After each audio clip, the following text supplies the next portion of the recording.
This is Curt Frantz reporting for Infowars at Infowars.com and Prison Planet at PrisonPlanet.com. After President Trump's highly successful and historic meeting with North Korea's President Kim Jong-un, the American press, the media, tried to undercut and downplay the value and significance of that meeting. President Trump tweeted on June 13th, "Our country's biggest enemy is the fake news, so easily promulgated by fools." There was an outcry and outrage in the media. But is what Trump said true? Let's roll back the calendar to 2016, before President Trump became president. This was our set of enemies, or potential enemies at that time, these six groups. Now, North Korea, with Trump as president, it's almost inevitable that we will reach an agreement to denuclearize the Korean Peninsula and likely lead to a unification of North and South Korea. And we will be friends with North Korea as we are with South Korea, as we are both with West and East Germany after their reunification. Iran is an even easier deal than North Korea. Iran doesn't have the investment North Korea had in nuclear weapons. They don't have a big friend who can circumvent the sanctions that were put on, as North Korea had China. Iran has no one like that. The sanctions were very effective on Iran, and they were about to collapse, except Obama bailed them out with the Iran nuclear deal, which now President Trump has eliminated. And not only that, he's done secondary sanctions. So if anybody tries to circumvent those sanctions, they will have sanctions. And Iran has neighbors, none of which want them to have a nuclear weapon. Not any other Muslim or Arab countries. So it will be the case that President Trump will be able to negotiate a deal, good for the U.S., good for Iran, the Middle East, the rest of the world, in which Iran leadership does not want to have nuclear weapons. Rather than be isolated and poor with the goal of having nuclear weapons, they won't be of any use to them. They have a chance to do what North Korea did, become a member of the world community. China, in 2016, Obama's last visit to abroad, he visited China and they forced him to exit the ass end of Air Force One. This was a snub. This was them showing that the United States was weak and less relevant. This was Obama from his bowing and his leading from behind. Now, when a shark smells water, or smells blood, it's time to get out of the water. President Trump recognizes the United States as the biggest, strongest shark. He cannot be intimidated by China. And China respects him and honors him. And when he visited China for the first time, he was the first head of foreign state, any country, to dine in the Forbidden City.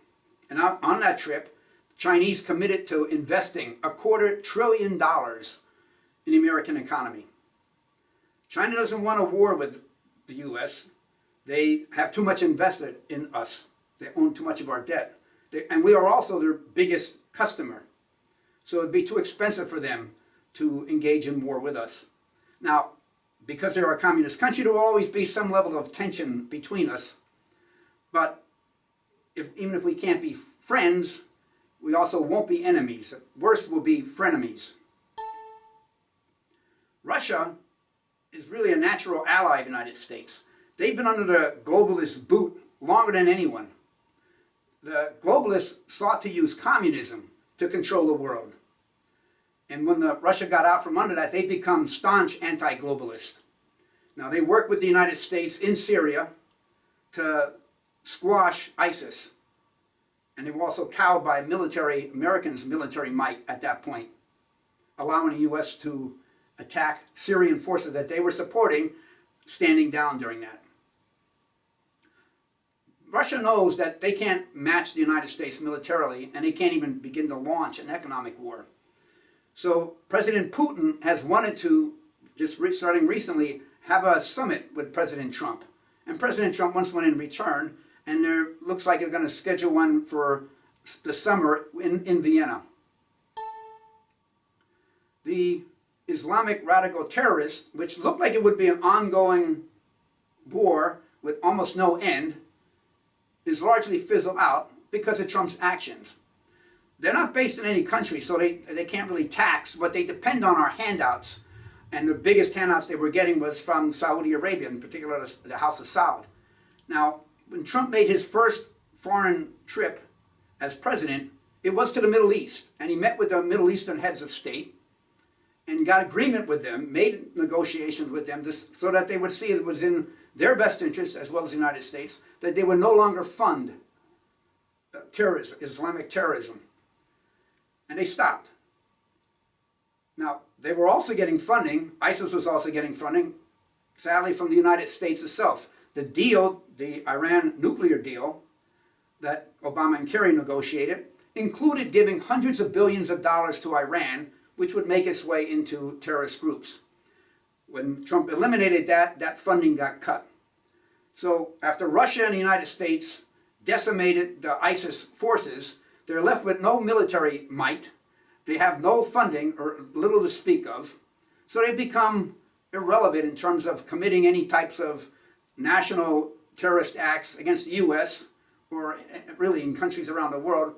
What they're left with doing is these sort of isolated lone wolf attacks against cities or countries in which globalists or globalist puppets are in command. The ruling elites, the deep state, the globalists, they are the most powerful enemy, and they have been for some time, but they've also been secretive. And that comes out of the following. Now, you could think of the ruling elite, the deep state, as sort of four divisions. There is the financial arm, there is the political arm, there is the corporate arm, and there is the propaganda arm, which used to be called the mainstream media. Probably better than calling them the mainstream media anymore, because they're not so mainstream, is to call them the globalist propaganda arm. It's not MSM, it's GPA. And those guys are the ones, they're the linchpin of the deep state. They provide cover for those other guys. They don't have their own military. What they do is they use the corporate and the financial and the political to manipulate the country's militaries. And they can do that because they can sort of do it in secret, and they do it with the backing of the propaganda arm. Now, the propaganda arm has gotten weakened, and that exposes, this is what gives rise to the populism movement, that people start to see, hey, this is not what we want. So they start to rebel against these other arms of the deep state. And the propaganda arm was allowed to get weak, or it was caused to get weak, by the internet, which allowed for options, alternatives to what was considered before the mainstream media.